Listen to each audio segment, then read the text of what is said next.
water retention, bloating. Are you having these problems and you can't figure out why it's happening or how to fix it? Let's talk about it.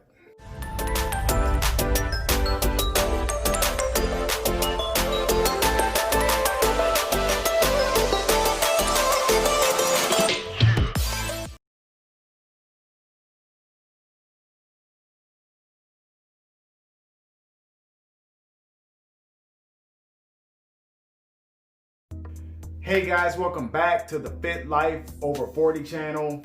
I'm Roosevelt, and today we're going to talk about water retention. We're going to talk about why it happens, what causes it, and what remedies that you can use to minimize it. But before I get started, if you find any value in this content, if it helped you in any way, smash that like button, or if it didn't, smash the dislike button. It helps me gauge the content that I plan on creating in the future. Water retention can happen for a lot of different reasons. Some of it hormonal, some of it genetic, but there's a few other reasons why. So let's discuss those reasons. One can be a high sodium diet. If you tend to eat out quite a bit, or you like to use a lot of seasoning on your food, that can make you retain a lot of water if you're not drinking enough water, flushing that sodium out. So a high sodium diet will make you retain more water.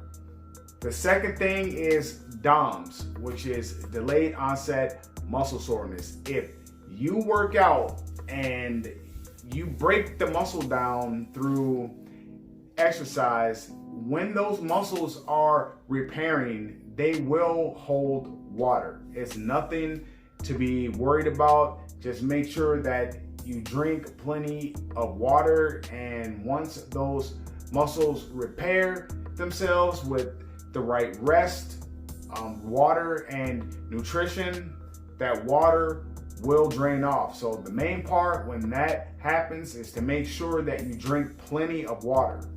The third thing is for the ladies, premenstrual. Some women hold water before that happens, during and after. There's nothing you can do about that. It is what it is. Just make sure you drink plenty of water, and don't let that scale bother you when that happens. Your weight will go up. It's perfectly normal. As soon as your cycle is over, the water will drain. So that's another reason why you could be holding water. Next thing is a high carbohydrate diet.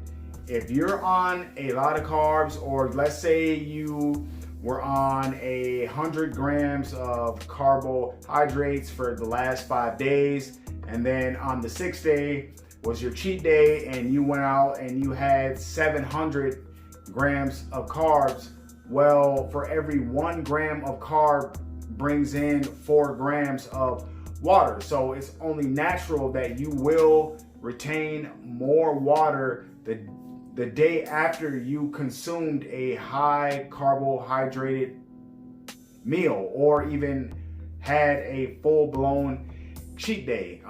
You consumed a lot of extra calories, a lot of extra carbs. So some of that is water and food volume. Nothing to be worried about.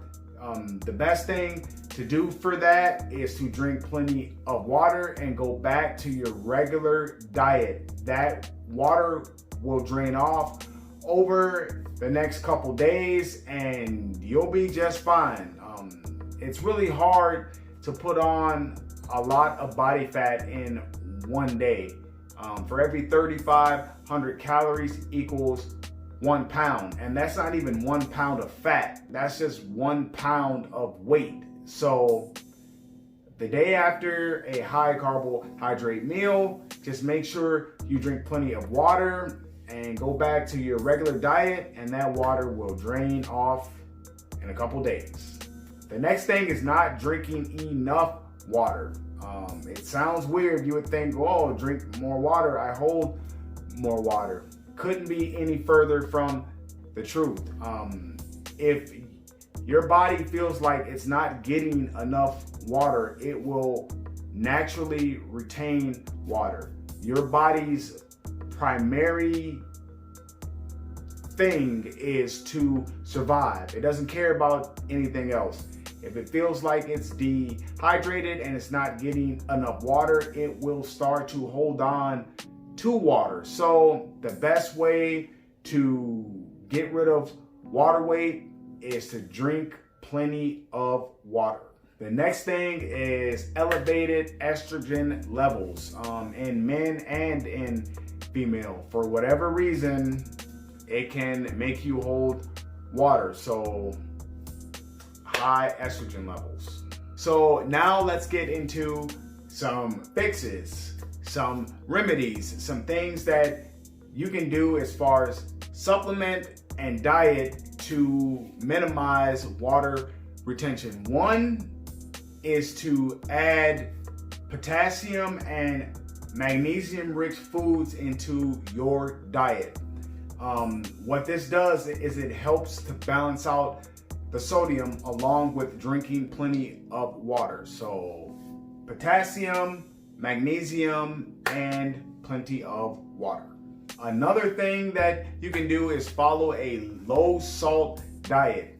2,300 milligrams or less is what's recommended in the US daily diet. Now, keep in mind, just about everything you eat has some level of sodium in it, especially if it's processed. So try to stay away from processed foods if at all possible, and try to keep your sodium intake to 2,300 milligrams or less. As far as supplements go, you can use a vitamin B6.